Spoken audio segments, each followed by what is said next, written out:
तो जो ज्योग्राफी का चौथा चैप्टर है क्लाइमेट, हिंदी में अपना जलवायु। ठीक है, तो अब तक की जो हमारी क्लास 9 की ज्योग्राफी थी उसमें सबसे पहले इंडिया का साइज और लोकेशन देखा। ठीक है, फिर फिजिकल फीचर्स पढ़े, इंडिया के लैंडमार्क जो है, इंडिया का जो जमीन का टुकड़ा है पूरा, इस पे कहाँ पहाड़ है, कहाँ रेगिस्तान, कहाँ से नदियाँ बहती है। तीसरे चैप्टर में हमने नदियों के बारे में, नदी तंत्र जो हमारा ड्रेनेज सिस्टम था वो भी पढ़ लिया। अब चौथा जो है ये एक ऐसा फैक्टर है जिसको देखा नहीं जा सकता। ये सारी चीज़ें दिखती है हमें, लेकिन क्लाइमेट कभी नज़र नहीं आता। कभी नज़र आती है कि गर्मी ये जा रही है, गर्मी दिखाई दे रही है, आपको नहीं दिखता ऐसा। तो इसे हमें इस चीज़ में पढ़ना है, ये भी एक इम्पॉर्टेंट फैक्टर है हमारे इंडिया का। तो सबसे पहले क्लाइमेट, पहला जो हमारा टॉपिक है कि क्लाइमेट है क्या और वेदर क्या है। बहुत से लोग क्लाइमेट और वेदर में डिफ्रेंशिएट नहीं कर पाते। जैसे कि क्लाइमेट की बेसिक डेफिनेशन देनी हो तो रशिया का बेस्ट एग्जांपल। रशिया का अगर क्लाइमेट की बात करें तो हमें पता है सालों साल ठंड बर्फ गिरती रहती है वहाँ, तो क्या कह सकते हैं कि वहाँ का कोल्ड क्लाइमेट है। ठीक है, उसके बाद अफ्रीका ले लो, यहाँ क्या कह सकते हैं हम, हॉट टाइप ऑफ क्लाइमेट है। ठीक है, ठीक है। अब क्लाइमेट और वेदर में क्या डिफरेंस है। क्लाइमेट कम से कम मिनिमम 30 साल तक एक जैसा रहता है, इसके मिनिमम इतने टाइम तक तो एक जैसा ही रहता है। अब वेदर, सुबह बारिश हुई, दोपहर में धूप निकल गई, उसके बाद शाम को फिर बारिश हो गई, तो ये हम क्या देख रहे हैं, मौसम के बदलाव। तो वेदर और क्लाइमेट में इतना ही अंतर है कि जो क्लाइमेट है वो एक टाइम पीरियड तक रहता है और मिनिमम 30 ईयर्स, और वेदर डे का फिनोमेना है, यानी एक दिन में चेंज हो जाता है, एक घंटे में चेंज हो जाता है। कभी कभी क्या देखते हैं, धूप निकली और बारिश आ गई, धूप में बारिश आ गई। तो ये क्लाइमेट और वेदर में डिफरेंस था। अब जैसे हमने रशिया का क्लाइमेट पढ़ा, अफ्रीका का पढ़ा, वैसे ही पढ़ना तो हमें अपने इंडिया के बारे में। तो इंडिया का कैसा क्लाइमेट है, तो ये है monsoon type of climate. Monsoon का मतलब क्या है, मौसम, अरेबिक वर्ड से आया है। और ये डिराइव कहाँ से हुआ, तो पहले अरेबियन अरब से लोग आते थे अपनी नाव लेकर, तो उन्होंने क्या नोटिस किया, मान लो यहाँ एग्जांपल लो, कहीं और लोकेटेड हो सकता है, यहाँ बीच में क्या है, अरेबियन सी, तो उन्होंने यहाँ से नाव उतार दी। नाव उतारी तो वो क्या देखते थे कि उनकी नाव हवा के फ्लो के कारण अपने आप इंडिया पहुंच जाती थी, और फिर इंडिया पहुंची, महीनों भर यहाँ पे शॉपिंग की, उसके बाद जब वापस आना होता था फिर नाव उतार दी, फिर हवा के फ्लो के कारण वापस आ जाती थी। तो इसमें उन्होंने क्या देखा कि सीजनल रिवर्सल ऑफ विंड, यानी हवा जो है सीजन के अकॉर्डिंग चेंज हो रही है, यानी 3-4 महीनों में तो इस तरफ की चलती है, बाकी 4-5 महीने इस तरफ से चलती है। तो इसे उन्होंने नाम दिया मौसम, यानी ये जो हवाएं थी मौसम। तो उसी से हमारे इंडिया का क्लाइमेट हो गया मानसून टाइप ऑफ क्लाइमेट। और ये जो दो तरीके की हवाएं हैं यही पूरे इंडिया में कहीं देखने को मिलते हैं। इन हवाओं के कारण रेगिस्तान, कहीं ऊपर इतना ठंडा और नीचे कोई क्लाइमेट पता ही नहीं चलता कि यहाँ सर्दी है या गर्मी। जैसा कि दिल्ली में फंस गए, इतनी ठंड की पसीने नहीं आते और इतनी गर्मी की पसीने छूट जाते हैं दिल्ली वाले एरिया में, क्योंकि यहाँ पे मॉडरेटिंग इन्फ्लुएंस कम जाती है, जैसा कि फैक्टर में आगे बताऊंगा इसी लेक्चर में। तो सबसे पहले क्या समझ में आया कि हमने क्लाइमेट को समझा, वेदर को समझा, और इंडिया का किस तरीके का क्लाइमेट है उसको समझा, और कैसे डिराइव हुआ, डेरिवेशन कैसा है उसका। अरेबिक जो सेलर्स थे, नोटिस्ड बाय सेलर, यानी जो नाव में बैठकर आते हैं उनके द्वारा सबसे पहले नोटिस किया गया और नाम दिया गया मानसून टाइप ऑफ क्लाइमेट। तो अपना अगला टॉपिक है, there are 6 major controls of the climate of any place, यानी किसी भी जगह के क्लाइमेट को कंट्रोल अगर करना है तो 6 मेजर फीचर्स होते हैं, यानी 6 ऐसी प्रक्रियाएं होती है जो किसी भी एरिया के क्लाइमेट को इन्फ्लुएंस करती है, यानी बदलती रहती है, रेगुलेट करती है। ठीक है, तो सबसे पहला है अपना लैटिट्यूड, यानी लेटा हुआ लेटीट्यूड, और ये लॉन्गिट्यूड। तो ये जो लैटिट्यूड है, जैसे हमने इस मैप पे देखा, मान लो इसको अभी मैं हटाता हूँ, जैसे कि ये सन है, सन वैसे इतना छोटा नहीं है, लेकिन एपरेंट मूवमेंट ऑफ सन मैं समझा रहा हूँ। जैसे कि उसमें हमने देखा कि टिल्ट तो अर्थ है, लेकिन अभी आपके कंसेप्ट के लिए सन मान लो इस जगह है, तो इस जगह हम क्या देख रहे हैं, डायरेक्ट सोलर इंसुलेशन कहाँ है, यहाँ पर है, नीचे वाले एरिया में नहीं है। ग्लोब पे ज्यादा अच्छे से समझ आएगा। तो क्या देख रहे हैं हम कि इक्वेटर वाले रीजन, यानी ये जो 0 डिग्री है, पढ़ा था, इसके नीचे, इसके ऊपर 90 तक चलता है, इसके नीचे भी 90 तक, और ये 0 डिग्री इक्वेटर रहता है। यहाँ पे डायरेक्ट सोलर इंसुलेशन है, यानी ज्यादा गर्मी कहाँ रहेगी, इस वाले रीजन में। तो जब ज्यादा धूप पड़ेगी तो वो पड़ा है ना लैंड ब्रीज और सी ब्रीज का कंसेप्ट, वो समझ लो क्या होता है। जैसे कि ये एक जमीन का टुकड़ा है और यहाँ ओशन है, ठीक है, तो इसमें क्या होगा, सोलर इंसुलेशन दोनों जगह पड़ेगी। एक प्रॉपर्टी बताऊंगा, याद रखना कि जो जमीन वाला रीजन है वो पानी के मुकाबले जल्दी गर्म भी होता है और जल्दी ठंडा भी होता है। तो लैंड पे क्या सोलर इंसुलेशन आई, अब सोलर इंसुलेशन जब आई तो लैंड जल्दी गर्म हो गया। लैंड के ऊपर क्या है, हवा, हवा के पार्टिकल गर्म हुए, गर्म होने के बाद हल्के हुए और हल्के होने के बाद वो ऊपर की तरफ उठेंगे।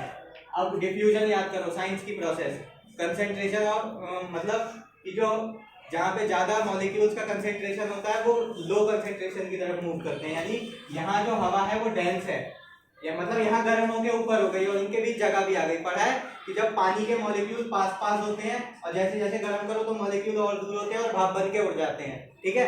तो सेम चीज यहाँ है कि ये पार्टिकल दूर दूर होके ऊपर गए और यहाँ क्या है, ठंडी हवा है अभी ओशन के ऊपर, क्योंकि कंपैरेटिवली जो लैंड है वो जल्दी गर्म हुआ है। तो ये हवा डेंस है, इसके पार्टिकल पास पास है। अब होगा डिफ्यूजन, डिफ्यूजन के कारण ये जो पार्टिकल्स है ये इस तरफ मूव करेंगे। तो हमें क्या देखने को मिला कि ये गर्म हवा ऊपर गई और इस तरफ की हवा इधर आई। इसलिए हम कहते हैं कि सर्दियों मतलब गर्मियों में समुद्र से ठंडी हवाएं आ रही है। क्यों आ रही है, साइंटिफिक लॉजिक समझ आया, डिफ्यूजन की प्रोसेस के कारण। और वहीं इसका उल्टा होता है, अब जमीन जल्दी मतलब क्या हो गया, जमीन जल्दी गर्म हुई, इधर से हवा आई।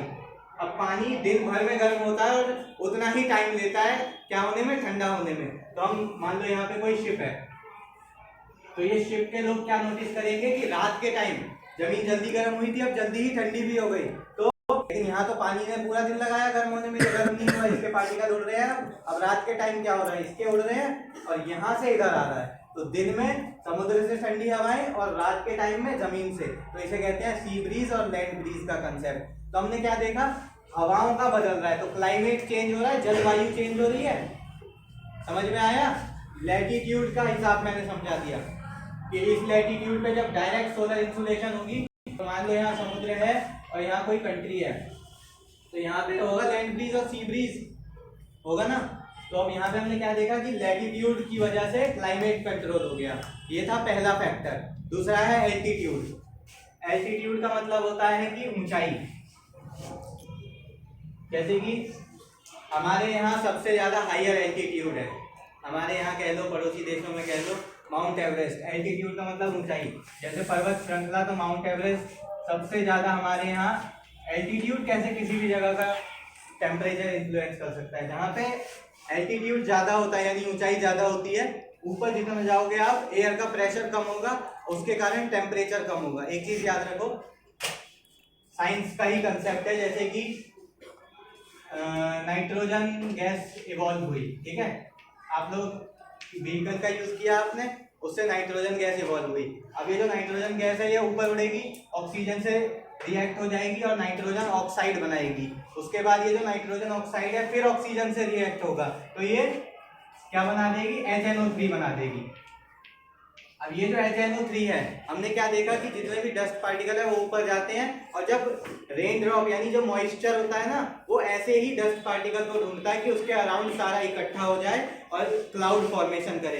तो हमने क्या देखा कि ये जो एयर पोल्यूशन है ये जा रहा है ऊपर, और जब इसके अराउंड पानी होगा तो पानी भी प्रदूषित, और जब वो नीचे गिरेगा तो एसिड रेन, यानी जो ताजमहल का पीला कलर है वो इसी कारण से है। तो यहाँ पे हमने क्या देखा कि गैस ने मतलब टेम्परेचर में वेरिएशंस लेकर आ गई, वो एसिड रेन हो गया। इसके अलग कॉम्प्लिकेशन है, मान लो वो एसिड मतलब क्या, मतलब जो जिसमें एसिड ज़्यादा है, एसिड कंटेमिनेटेड जो वाटर है, जब वो नदी में जाएगा, नदियों में मछलियों को तो कोई ज़रूरत नहीं है उसकी।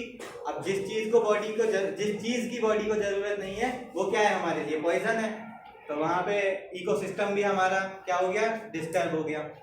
तो ये दो फैक्टर पढ़ लिए कि एल्टीट्यूड जितना ऊपर जाओगे उतना टेम्परेचर कम होगा। क्यों, क्योंकि ऊपर एयर प्रेशर कम होता है। अब हाँ, जो मुझे बताना था वो रह गया कि जैसे ये नाइट्रोजन है, तो ये नाइट्रोजन जब ऊपर जाएगी तो क्या करती है, नाइट्रोजन ले लो, सल्फर ऑक्साइड ले लो या कार्बन डाइऑक्साइड, ये सूरज से जो रोशनी आई ना, वो ओजोन लेयर पड़ी है, ओजोन लेयर उसके अंदर आ जाती है, लेकिन ये भी डिप्लीट हो रही है ओजोन लेयर। तो इसके अंदर जब आ गई ना, तो ये सारी जो गैसेज है, ग्रीन हाउस गैसेज कहते हैं इन्हें, ये इसको सोख लेती है अपने अंदर। तो हम क्या देख रहे हैं कि जितनी ये ज्यादा क्या होगी, बढ़ेगी, ज्यादा सोलर रेडिएशंस को अब्सॉर्ब करेगी और टेम्परेचर बढ़ा देगी, ठीक है। ये क्या बढ़ा देगी, फिर हमारे यहाँ का टेम्परेचर और उसके अलग कंसिक्वेंस है, जैसे कि आंखों में दिक्कत होती है, इन्फेंट मोर्टेलिटी रेट बढ़ जाता है उसमें। तो ये एल्टीट्यूड और लैटिट्यूड समझा दिए मैंने कि किसी भी जगह का अगर जलवायु को प्रभावित करना है तो दो फैक्टर मैं समझा चुका हूँ। उसके बाद तीसरा फैक्टर है डिस्टेंस फ्रॉम द सी।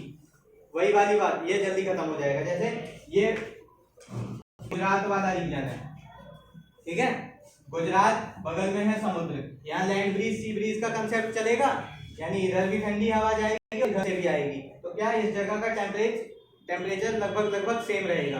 लेकिन वहीं कहीं आप दिल्ली में फंस गए तो यहाँ पे सिर्फ हवाएं आएगी, इधर ये दूर है, डिस्टेंस फ्रॉम द सी ज्यादा है, इसका डिस्टेंस ज्यादा है, तो यहाँ मॉडरेटिंग इन्फ्लुएंस समुद्र की नहीं पहुंच पाएगी। इस वजह से यहाँ हार्श विंटर और हार्श समर्स देखने को मिलते हैं। वहीं यहाँ चले जाओ, इन सारे रीजन्स में कहीं भी आप चले जाओ, बगल में समुद्र है तो इसी डिस्टेंस फ्रॉम द सी वाले कंसेप्ट के कारण यहाँ नहीं देखने को मिलता। और वहीं एल्टीट्यूड का कारण देखो, ये वाला जो एरिया है ऊपर कश्मीर और यहाँ द्रास -45 डिग्री चला जाता है टेम्परेचर इस वाले एरिया में, द्रास वाला एरिया में। तो क्यों पहुंच रहा है वहां? क्योंकि हायर एल्टीट्यूड है। इसी का फायदा कारगिल वॉर में मिला था, जो उस दिन पढ़ा रहा था लेकिन नहीं हो सका। तो यहाँ हायर एल्टीट्यूड है हमारे, समझ में आया। फिर तीसरा फैक्टर भी बता दिया, डिस्टेंस फ्रॉम द सी। अब चौथा फैक्टर है हमारा ओशन करंट्स। इस ओशन करंट से क्या समझ में आएगा कि जितने भी कंट्री ले लो, कॉन्टिनेंट ले लो, उनकी जो वेस्टर्न मार्जिन है ना, वहां पे रेगिस्तान है। चाहे आप साउथ अमेरिका ले लो, ऑस्ट्रेलिया ले लो, उसके बाद अफ्रीका ले लो, इंडिया ले लो, इंडिया में भी है राजस्थान में। तो जितने भी पश्चिमी हमारे एरिया है ना, जितने भी कॉन्टिनेंट है, वहां रेगिस्तान देखने को मिलेगा आपको। कारण क्या है इसका? Ocean current. यहाँ पे क्या होता है, सिंपल सा फिनोमेना है। देखो सबसे पहले क्या देखा हमने, यहाँ पे उस टाइम पे आईटीसी से जगह होता है। एक मिनट में आप लोगों को एग्जाम्पल से समझाता हूँ।